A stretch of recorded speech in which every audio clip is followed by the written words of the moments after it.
Welcome back to the mental space. Now, today we're going to be exploring how women are doing in the workplace. And joining us to discuss this is Maya Rafii, Managing Director and Purpose, Culture and Inclusion Leader here at Deloitte Middle East. Now, why are we here at Deloitte Middle East? Well, we're here on the back of the latest Women at Work 2025 report, which is a massive deep dive into lots of different issues affecting women in the workplace. So we're going to get into the statistics. You know I love my facts and figures, so I'm looking forward to this conversation. Maya, welcome to the Mental Space Podcast. Thank you. Thanks for having me. So this is a report which is packed full of figures. You've done an exhaustive deep dive. Give me a little bit of a helicopter view of sort of the background behind the report. How long has it been running? What was its main purpose? What were you trying to find out? So this is the fifth annual report that the Deloitte runs, which is Women at Work report. Yeah.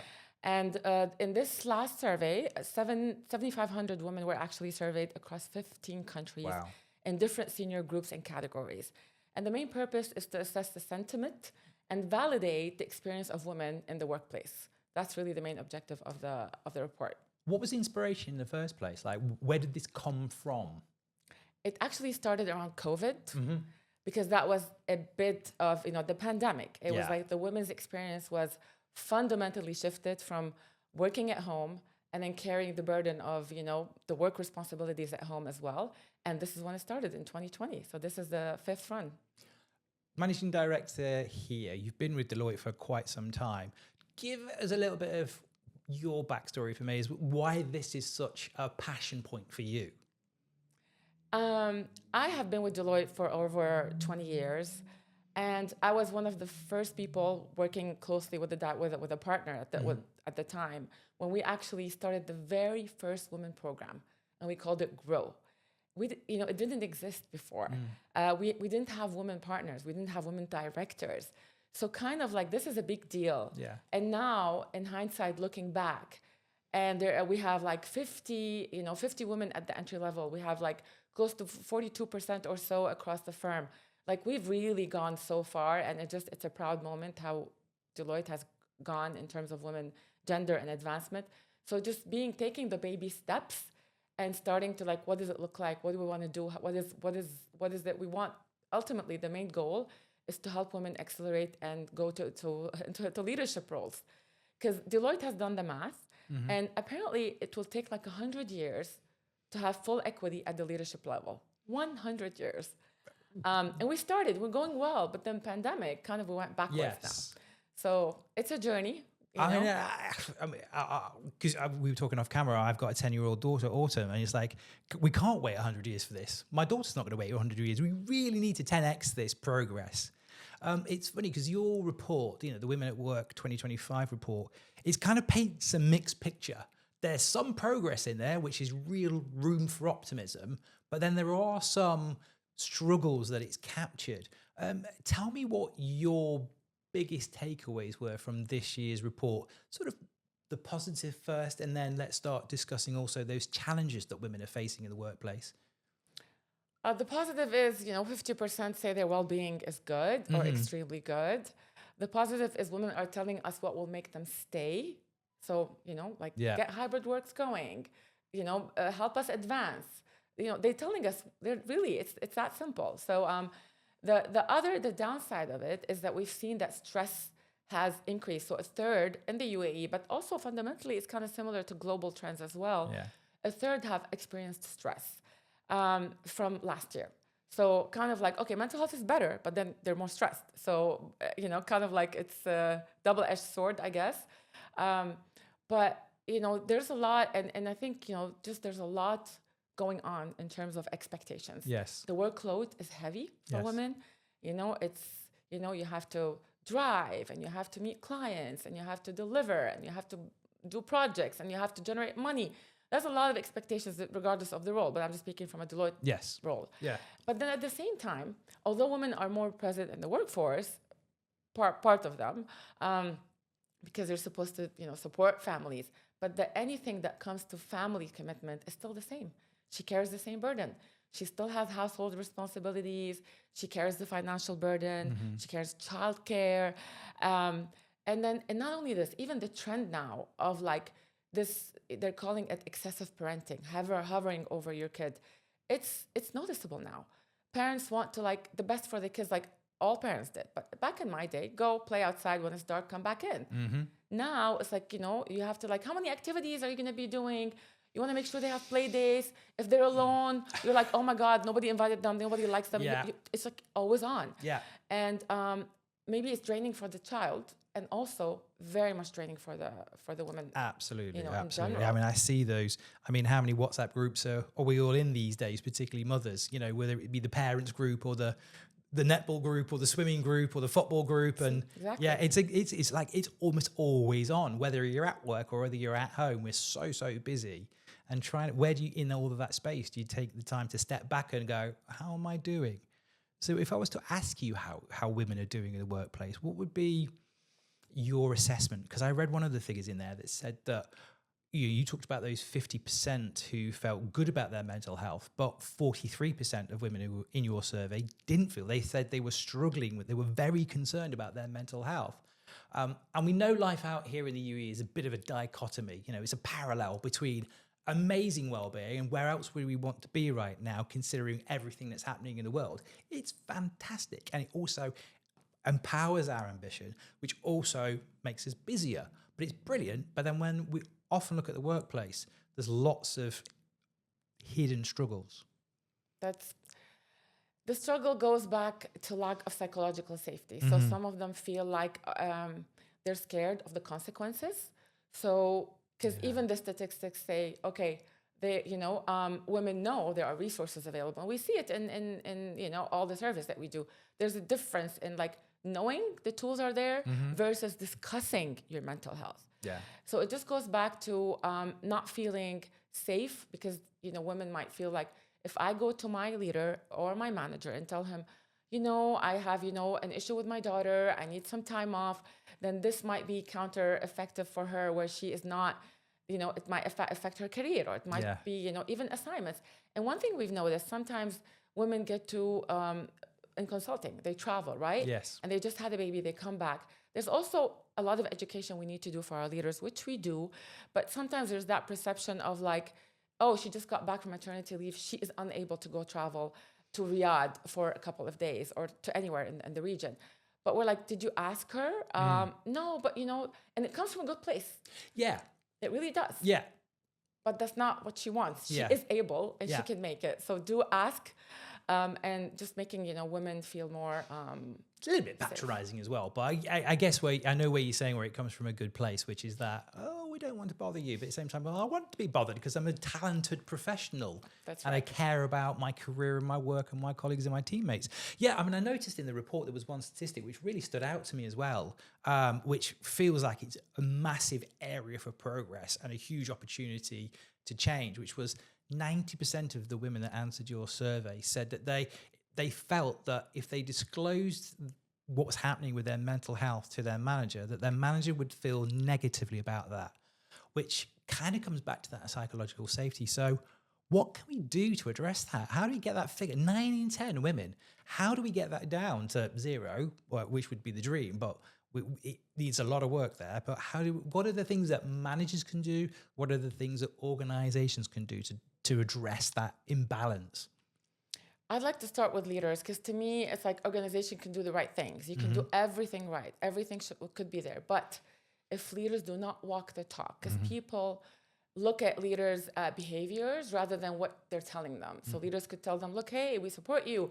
But if they don't really model that behavior, then of course, it's going to have a negative effect because it doesn't create psychological safety. Absolutely, yeah. If we were to, first, we want to have more leaders to talk about their mental health. We want more leaders to talk about their burnout. We want more leaders to be open. And we want leaders to go say to their team members, hey, I need to leave a little bit early because my daughter has band, and I want to go watch her. And that's okay. You know what I mean? Like, so this is a very important. And of course, doing the right things is making sure. So we have, what a good mental health or well-being culture looks like is, the foundation is what makes it. And we can touch on that in a minute from an organization perspective of, the things that they can do. But definitely the role model behavior and having the tools and the resources. So not just saying, hey, we support you. Okay, do you have hybrid works? Do you have advanced agility? We have agile working programs years back where we had like part-time, short work arrangements, shorter work arrangements. This was years back. But now, of course, we incorporated hybrid work so people can actually come to the office for in-person moment. We believe strongly in in-person connections and collaboration. But at the same time, they have also that, flexibility to work. And like some of the examples, like our role model, for example, for my team who are working moms, when she's working at home, I tell her, if you need to disconnect for like a particular period of time, whatever that time is, when your daughter or your kids or your son get home from school, Absolutely. Just to be present, just to take care of it, not to feel guilty about working while somehow neglecting your children at the same time, because parental guilt, and I'm sure maternal guilt, is very, very strong. We kind of beat ourselves up when, frankly, most people should be kinder to themselves internally, but that's difficult to do, if that culture of psychological safety isn't there. That's right. Returning to the leaders that have this responsibility, I'm always fascinated when I go into organizations because sometimes it's the leadership might get it from a sort of, oh, yes, it's the right thing to do. But often they don't realize that this is actually really good for them as well. Because actually, if they're trying to be superhuman and if they're bottling everything up, because it is lonely at the top, a lot of these positions come with a lot of responsibilities. Professional services in general. I worked for a strategic consultancy at some point, going backwards and forwards to Saudi. So they know exactly what it is getting the 3 a.m. WhatsApp from the client who wants something done over the weekend for a Monday morning. It's super stressful and there's a lot of opportunity to succeed, but there's also a high propensity to burn out within all that as well. So leaders need to kind of lean into this so businesses can thrive. How do you get the message across to them that it's not just the right thing to do in terms of some woke agenda, let's not talk about politics around the world, but it's actually really, really good, both for the P&L, but for them personally to thrive and be a better performer? Because well-being isn't really about some woke woo-woo science. It's actually really, really good as an economic driver inside a business. That's very true. We have a couple of things. So we use the six signature traits at Deloitte of inclusive leadership. What does inclusive leadership look like at Deloitte for a leader? And the 6 signature traits are, curiosity, are understanding the culture aspect, are showing humility, being humble as a leader. So it's just a lot of how to show up with people, and we give them the do's and don'ts. But also we run engagement surveys. So the engagement surveys is really a critical component to kind of like show that ROI. So we look at teams, because the engagement survey will allow us, we have questions around well-being, we have questions around mental health, and we have questions around physical health. This is just one of the data points. Of course, there's multiple data points. So this data points will allow us to understand pockets of the firm that mental health is compromised, right? Looking at leaders, and do we match the leaders with the employees to see is it consistent? And also we match the performance of this unit. So sometimes you see certain groups, their performance is so high and their well-being is really good, although they are working really hard. And you might find another group who's like struggling on all fronts. So understanding the root causes, and through focus groups, through conversations, what is going well in that group, and let's mirror that as much as we can. What is the leader doing? The leader is trying to embrace everybody. He's trying to be, or she or he is being inclusive, bringing everybody and understanding the different perspectives and how it really links to performance, how it's critical. So all these things matter at the end, and this is how we bring it all together. That's inside the workplace. I think it's worth just stepping out of the workplace for a moment, particularly because we're talking about working mothers. I saw a statistic in your report as well. It was talking about how 1/3 of women, and I know this is prevalent for all of us, but 1/3 of women felt unable to switch off from work. And particularly those who regularly work beyond their contracted hours were reporting much poorer well-being. Only 15% of those people, those women, were saying that their mental health was good. I mean, 15%, that means 85% of women who are working beyond their contracted hours are struggling. I mean, this is kind of that's not exclusive to the UAE, but this is at the GCC, because there's so much opportunity. It's very, very easy to get tempted to take advantage of that, lean into your career and your success and your ambition. But that can come at a cost. How do you address that? How do you build in that? Because I know we talk about work-life balance, and I feel that's a bit of a myth these days, because you cannot just completely switch off. How do you bring in that blend, that balance? So, as you were saying, and I love that, what you were saying was like, if you're that mother between 4 and 6, if that's when you want to be with your kids, you can do that. What are things that organizations can do more to kind of embed that in, so that people can feel that they can be individuals and parents as well as employees? Let me just start out with one thing. We like to call it work-life fit, because I feel like balance is, and I think you even answered that when you asked the question. I asked the most convoluted question. So we know that balance does not exist. It's to me, and I speak from my personal experience as well, and how we have conversations, and we do a lot of in-house, sessions and events for women, and bring in leaders and really have open conversations. Work-life fit, because at the end, it's about trade-offs. Yeah. That's it. Yeah. I'm here this week, which means my family and my kids are being, obviously I don't know how they're not getting my attention. So it's just a matter of trade-offs and being comfortable with it and not feeling guilty with it, because at the end of the day, you're doing your best. So just understanding that. Yeah. And in terms of bringing it to the workplace, the first thing is, if we do not have flexible work arrangements, if we do not have agile working, if we do not have any of this, that's the most important question to ask. We will lose women. It's very much tied to retention, and women will leave. And not only this, it's missed opportunities. Those women who are really, they're very talented and they're giving their all. So, but that's a critical piece. So, and also understanding that whatever we're doing, it's not just for women. It's inclusive for everybody. Yeah. A male could have an elderly parent, or it could have a child with special needs, and also looking at different stages of life. Somebody who is just entering their full-on force, but also now with the new generation, because also if you look at the Gen Z survey and the millennials, the silver lining, at least in that survey, is that 63% of Gen Z and millennials say that the companies prioritize well-being, and the majority of our people are actually millennials. So the good news is that they work in an organization and well-being is very important for them. So my point is, even if you hire somebody who is just starting their career, even if they don't have family responsibilities, they're not working moms or working dads, they care about their well-being. Yeah, it matters to them. So just looking at pockets of the population, it's not one size fits all. And I love it. Yeah, and understanding how do we cater to these different ones? The working moms, the parent with children with disability, the new ones who just joined, somebody who wants to run marathons, he wants flexibility. So it's really a holistic, never one size approach, and continue to do listening to our people through surveys, through focus group.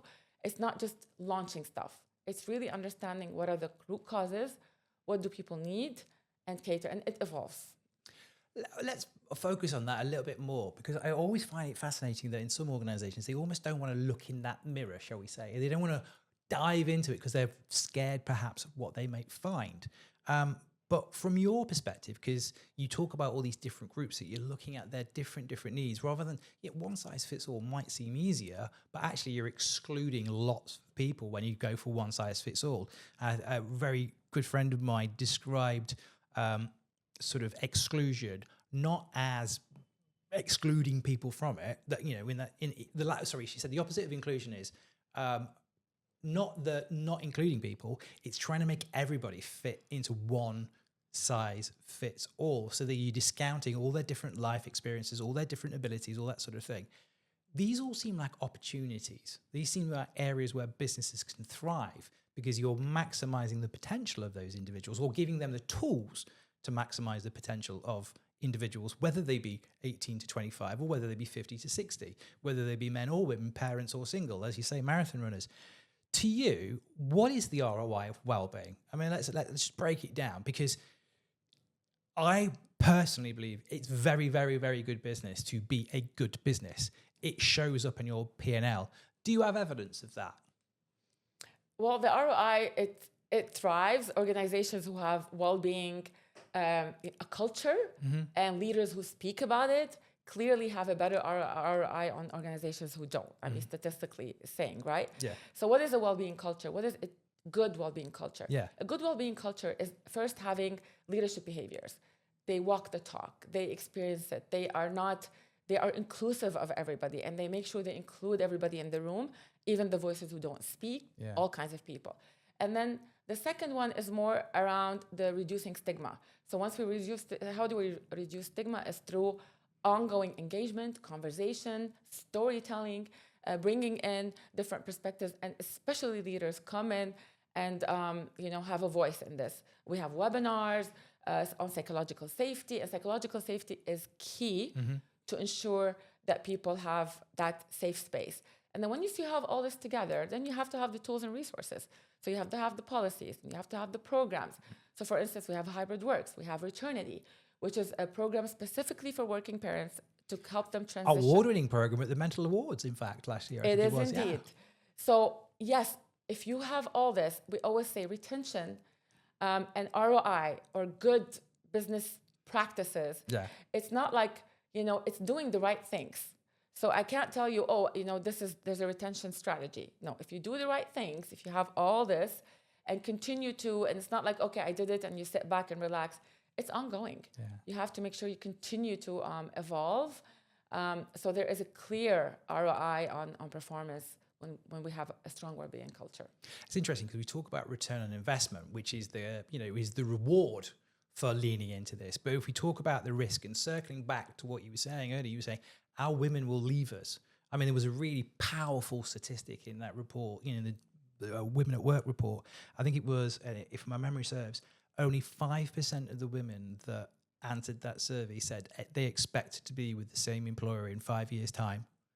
5%. That means 95% of your talented women are going to leave you unless you take action. I mean, that's powerful. Very. And that's scary.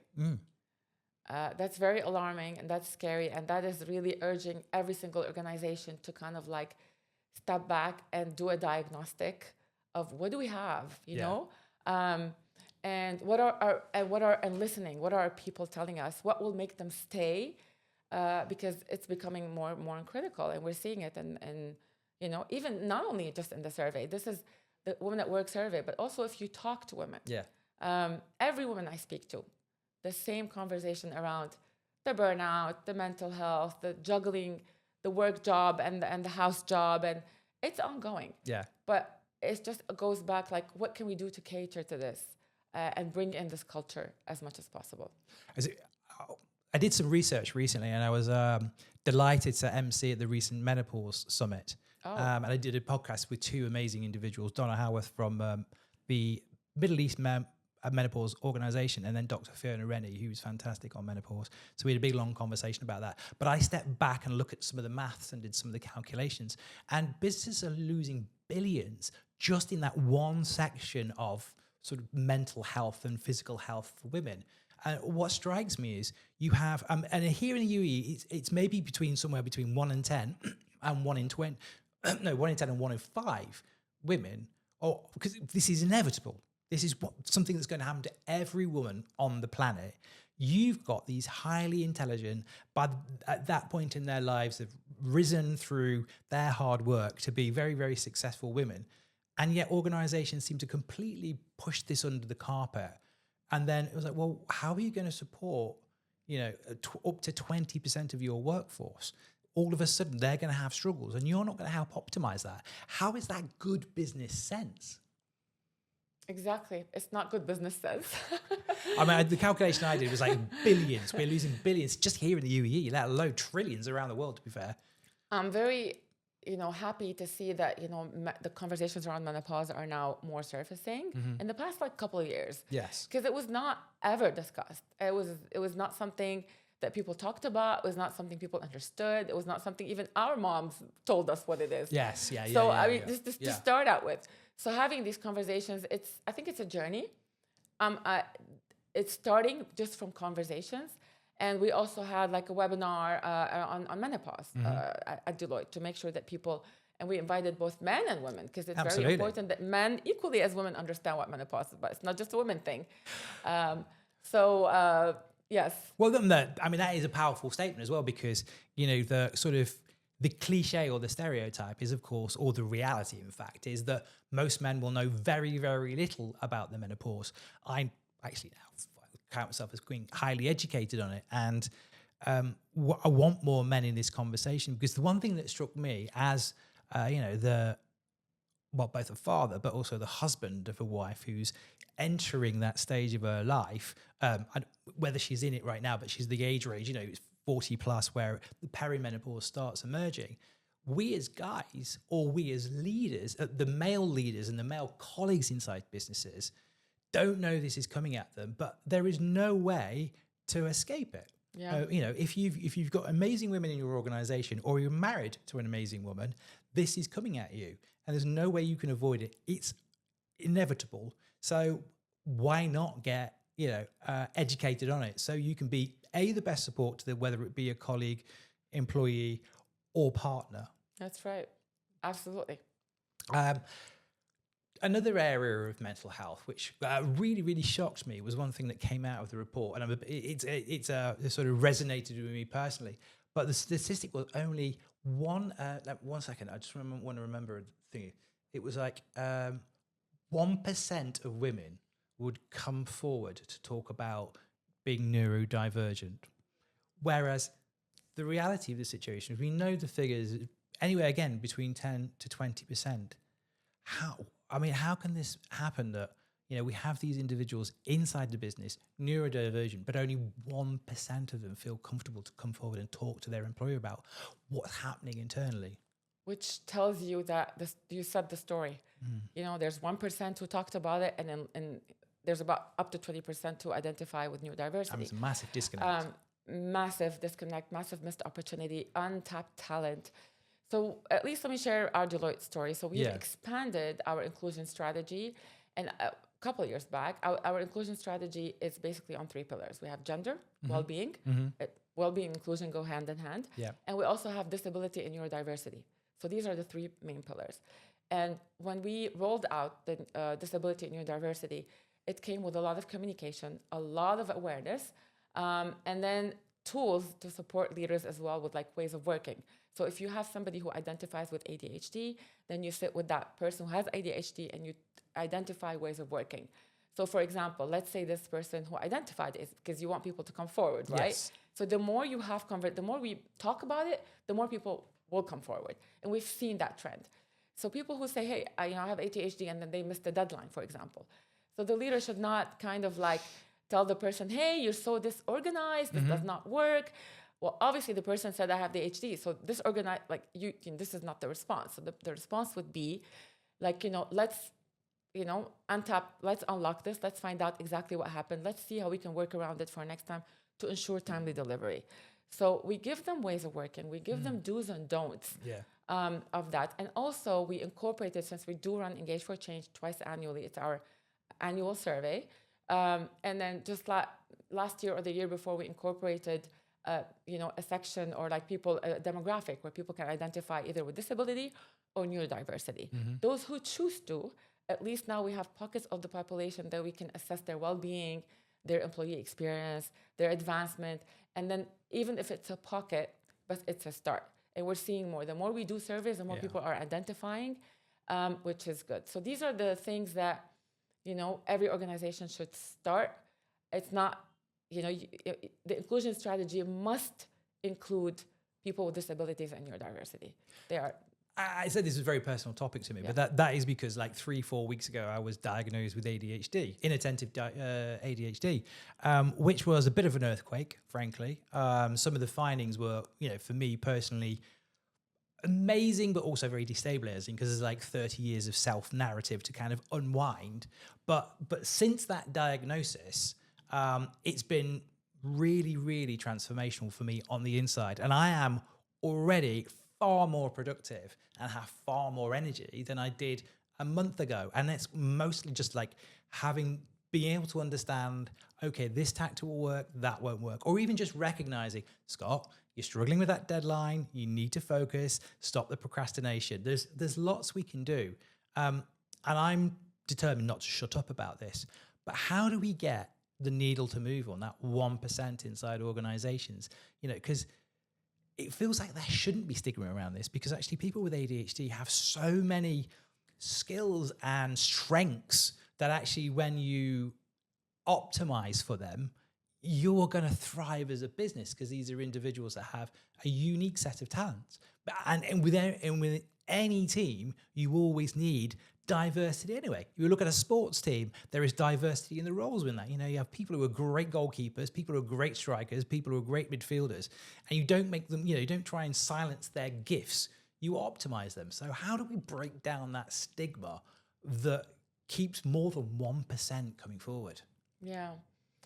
And I love the fact that you're sharing your story, Scott, because it resonates with many, and it's important, especially that you just recently got diagnosed. It helps a lot. So it's like this. When we find people who are willing to talk about it, this is the essence. Because I bet you, if I look at the category of our leaders, I don't know, but I'm sure some of them have children with neurodiversity or disability, or family members. When it's close to the heart, it just becomes more. So it just continue to have conversation and bring that storytelling. And I remember a similar case, not so similar, but similar. We were launching the sponsorship program. It's for women. Yeah. It's the only program that's for women that we have. Otherwise, because women are over-mentored, under-sponsored, and you know, generally men are better at being sponsored. It's finding that advocate that supports you in a room when you're not there to help you accelerate to leadership roles. Yeah. And when I launched it, and I was getting executives, like, you know, partners from the executive to sponsor, one partner told me, I want to do this because I see the potential, because I want to support women, but also I worry about the future of my daughters. Yes. And I felt like it was personal to him. So this is the thing. It goes back to storytelling. This is at this stage when we are beginning to bring awareness, the storytelling piece is very critical. Because when you're storytelling, it's the human part. Yeah. It's you speak to the souls and the heart, and you don't only speak to the mind. And then it begins to resonate. And the more it resonates, the more people talk about it. The more people talk about it, the more we can see that number go. And at least, of course, we have the resources, the tools, and the metrics to track progress on that front. But it's that conversation, I think, was really important. I love that we're talking about this as an opportunity, though. I mean, that for me could be a mic drop moment, because you talk about storytelling. I mean, obviously, as a former journalist, that's everything that I want to do. And that was the point of mentl and the mental space, is to have these more open conversations, to get people to come forward and go, it's actually not so bad when we lean in. You know, it's almost like people are afraid of the fear more than are actually afraid of the reality, because the reality is when people do come forward, actually, there's lots of people around there to support. And it's trying to tackle that isolation, because we know that, you know, when you cut yourself off from these conversations, when you're isolated, I mean, isolation and loneliness is bad, physically bad for your health. It's the equivalent of smoking 14 cigarettes a day. And that's the science from the US Surgeon General. It's just about that barrier, about tackling that stigma. For organizations and for colleagues, how do they show up for people who may be struggling with not just ADHD, but any type of neurodiversity, and beyond that, any type of mental health condition? And we know it's a spectrum. You know, there's mental illness and mental health. You know, even just anxiety is unchecked, then leads to, you know, deep stress, which then leads to burnout. And if we can get just this into the conversation and take the fear out of it, it feels like there's a massive opportunity there. 100%. So first we have, I mean, within Deloitte, we train people, we have champions. Great. Because we feel like it's important to have people on, you know, within businesses, within different age group, different levels that people can resonate with. Yeah. They are not psychologists. They're not there to give any counseling advice, but they're there to spot signs. So if somebody feels like they need to ask more questions, they need to understand what's there, they need to know more about psychological safety, these people are to go to people to, you know, and they're across the region as a starting point. And of course, we offer employee assistant program. We continuously promote employee assistant program, so people can leverage that as well. And you know, and you mentioned loneliness, and I want to go back on to this because I think it's key. So our well-being strategy, it's based on 3 key pillars. Yeah. Of course, the mind, the physical. So, you know, the mindfulness, the healthy body, but also purpose. Mm-hmm. Because when you help people understand that their existence, there's purpose behind it, whether they go, and we so much link this to social impact. So if you give back to the community, if you serve good, like that piece of purpose, it's really good for the mental health. Yeah. And that helps that loneliness. So anybody who finds like they're not as much struggling, you find that they're doing so good, they're giving back. The piece of giving back, it's so good for your mental health in the long run. So we incorporate that as well as part of our strategy. Preaching to the choir here. I'm a massive fan of Ikigai. I don't know if you've read that in the Japanese book, which is all about, and it's a great study which showed that actually one of the key metrics, there's two real strong key metrics of longevity and living longer, was 1, community, and 2, purpose. Yes. And it doesn't have to be purpose that I'm saving the world. It's just purpose that I feel that I'm making a difference. An impact. And an impact at any level of society. You know, you don't, just because someone's not destined to be a CEO doesn't mean that person doesn't have a valuable contribution to make and can feel good about that contribution as well. Absolutely. I feel like I need to wrap this up because I could genuinely talk to you about this all day. I know, me too. We could, I think this is a passionate topic for both of us. Well, we'll make it a weekly podcast then. Going back to storytelling, and I'm talking my book here because this is the stuff that I love to do. How does that help employees feel more psychologically safe? It's the core, it's the essence. Storytelling is when you kind of burn, it's the bridge. When you make the invisible visible. Mm-hmm. It's truly speaking to the heart, and this is really what our Deloitte language is. It's more like humane, and then you speak to the people's heart. So storytelling is the essence. When they find leaders who they look up to, and they're very dynamic and they're generating revenues, but this leader comes and speaks about his or her mental health. This breaks barrier. It helps with psychological safety. So storytelling, to me, it's the essence. It's a starting point before anything. You can build everything, but storytelling, it just you're kind of getting to every single person within the organization, so they can understand the value. And then once it resonates, they will go reciprocate it, not only in the workforce, outside of the workforce as well. So this is the beauty of storytelling. It has a ripple effect. It's a butterfly effect. I love that butterfly effect. That actually kind of brings me on to the final question, shall we say, which is just bring us home on this one. I was talking about my 10-year-old daughter. You were talking about 100 years. What gives you hope that we can 10x this and that by the time my daughter gets to the workplace, things will be better? What gives me hope is the private sector, and of course the government as well. So especially in the GCC. Yes, totally. I mean, it is, they have the 2030 vision, and they have the strategies, and they have that by itself, both governments and private sectors working together, collaborating for progress. This is where you start to see things moving, the needle kind of. The needle is moving. I remember when we launched the Mentl Awards 3 years ago, we had around 150 attendees. Oh my goodness. And this year, and I know you'll be there with us, and probably by the time this comes out, we've actually been to the awards, but we've got more than 400 people there, 100 different companies across different industries. So it does feel like the message is getting through. I kind of feel like the private sector could do more. I think the government's doing a little bit too much of the heavy lifting on this. Yeah. So private sector bosses, you can do better. But that's an amazing, I love your report.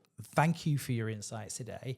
I just want to say to the audience as well, if you think you may have ADHD or are struggling and you're kind of afraid of that diagnosis, please don't be. Please go and talk to somebody. Please go and seek help on this one. Because as someone who's just been diagnosed with it, it is genuinely empowering to know how your brain works. I had a successful career for 30 years, won awards, and I never knew I had ADHD. And at 52 years old, it is so exciting to start figuring out how my brain works, because you look at the next 10, 15, 20, 30 years of work going, I can do even more. So please do not be afraid of that conversation. With that said, because it's my new favorite topic, Maya, thank you very much for joining us on the Mental Space podcast. Thank you so much for having me. Really enjoyed this conversation. Me too. And remember, if you've enjoyed this conversation and you want to hear more of them, come on, if you're watching on YouTube, that subscribe button is just there. It takes you 5 seconds, but it helps us more than you know. And likewise, if you're listening on Apple Podcasts or Spotify, click subscribe. Hey, what's going to hurt? All you'll do is hear more amazing conversations. That's why. Thank you very much. Thank you.